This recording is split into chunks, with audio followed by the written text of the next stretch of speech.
तो वे तो निराकार थे।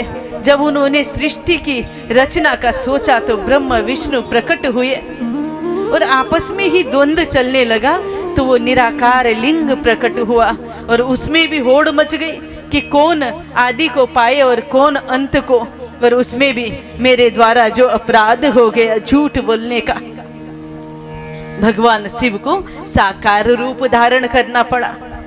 और फिर भगवान शिव ने ही हम दोनों को समझाया, एक को सृष्टि का भार दे दिया कि ब्रह्मा तुम सृष्टि करोगे, सारे संसार को रचोगे, और विष्णु तुम ब्रह्म की गई सृष्टि का पालन करोगे, तुम पालन करता कहलाओगे, ये सृष्टि करता है। और ब्रह्म जी को कहते हैं तुम्हारी सृष्टि में मैं भी सहयोग करूंगा, मैं भी।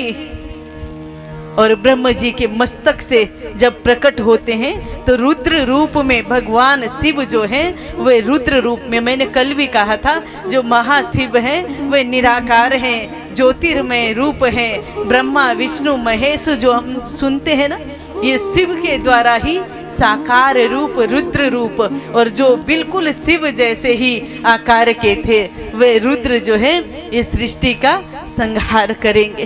तीनों को बांट दिया और अपने साथ में जो शक्ति थी उनके, उन्होंने कहा ये जो देखते हो ना ये प्रकृति है, ये मेरी शक्ति है। और इन्हीं के एक रूप से सरस्वती, लक्ष्मी और काली का रूप, इन्हीं के तीन रूप जो हैं ब्रह्मा विष्णु महेश की शक्तियाँ होंगी। ब्रह्मा जी नारद जी को बताते हैं उन शक्तियों को पाके मैंने भी सृष्टि आरंभ की। वैसे तो मेरे मानस पुत्र जो हैं सनक सनंदन सनातन सनत कुमार, उनकी रचना की। फिर बहुत सारे ऋषियों की रचना की, बहुत सारे रचना करने के बाद भी ये बढ़ते नहीं थे। जो रचना कर दिया बस उतना ही रहता था। और ब्रह्म जी को तो ज्यादा बढ़ने वाली सृष्टि चाहिए थी। अब ब्रह्म जी चिंतित हो जाते हैं, तो चिंतित हुए तो उनके शरीर के दो भाग हो गए। शरीर के दो भाग हुए और इन दो भागों में से मनु और शत्रुपा, मानव सृष्टि। तब तक मानसिक सृष्टि थी, ब्रह्मा जी मन से सोचते थे और सृष्टि हो जाती थी, पर बढ़ती नहीं थी।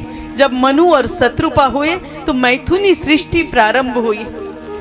मनु और शत्रुपा की 3 कन्याएं हुई। मनु शत्रुपा तिस्रः कन्या जजनिरे, आकुति देवहूति प्रसूति ऋत विसृतः।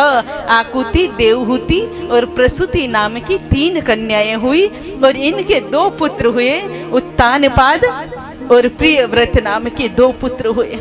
और मनु शत्रुपा की जो ये कन्याएं थी इनसे सारी सृष्टि भर गई।